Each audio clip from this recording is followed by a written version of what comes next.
الحمد لله رب العالمين والصلاة والسلام على سيد المرسلين وعلى آله وصحبه أجمعين.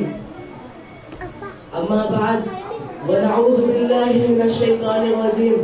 بسم الله الرحمن الرحيم.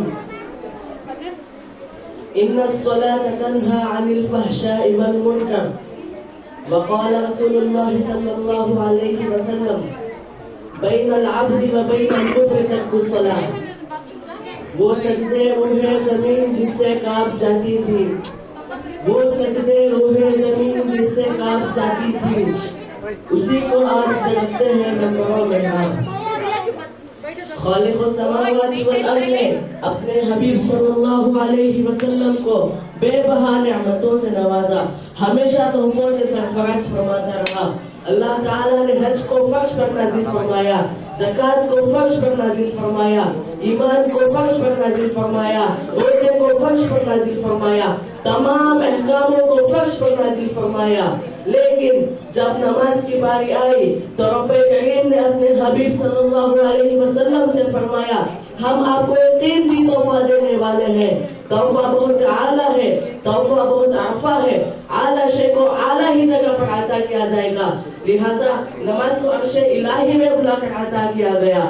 کوئی متقی نماز کے بغیر متقی نہیں بن گیا، کوئی خطوب نماز کے بغیر خطوب نہیں بن گیا، کوئی عبدال نماز کے بغیر عبدال نہیں بن گیا.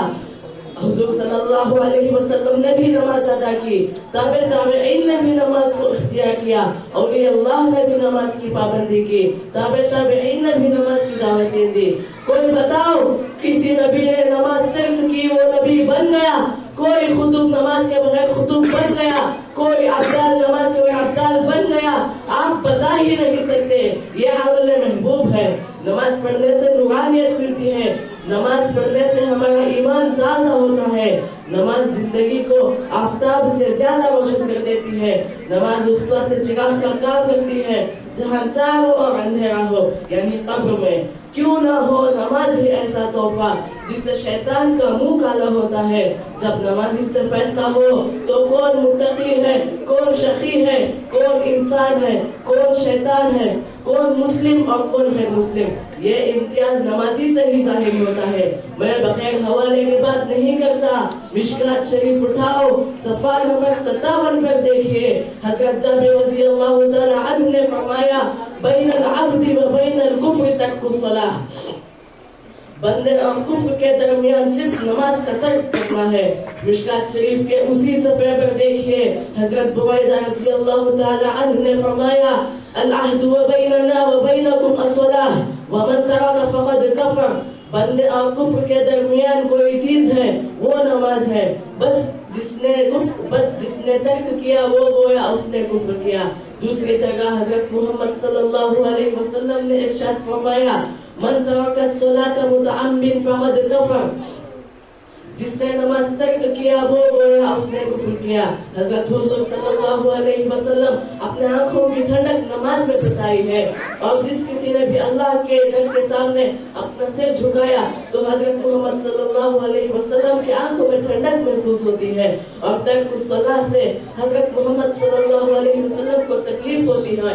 اور جس کسی نے بھی حضرت محمد صلی اللہ علیہ وسلم کو تکلیف پہنچائی تو گویا اس کی دنیا و آخرت برباد ہو گئی. میں اپنی تقریر کو ختم کرنے سے پہلے آپ کو ایک واقعہ پیش کرنا چاہتا ہوں. حضرت عمر رضی اللہ تعالی عنہ کے دور خلافت میں ایک بوڑھیا تیل لے کر اپنے گھر جا رہی تھی تو غلطی سے اس کا تیل زمین پر لڑک کر گر گیا. تو زمین کی جو صفت ہوتی ہے وہ چوسنے کی ہوتی ہے، تو اس نے بوڑھیا کا تیل چوس لیا.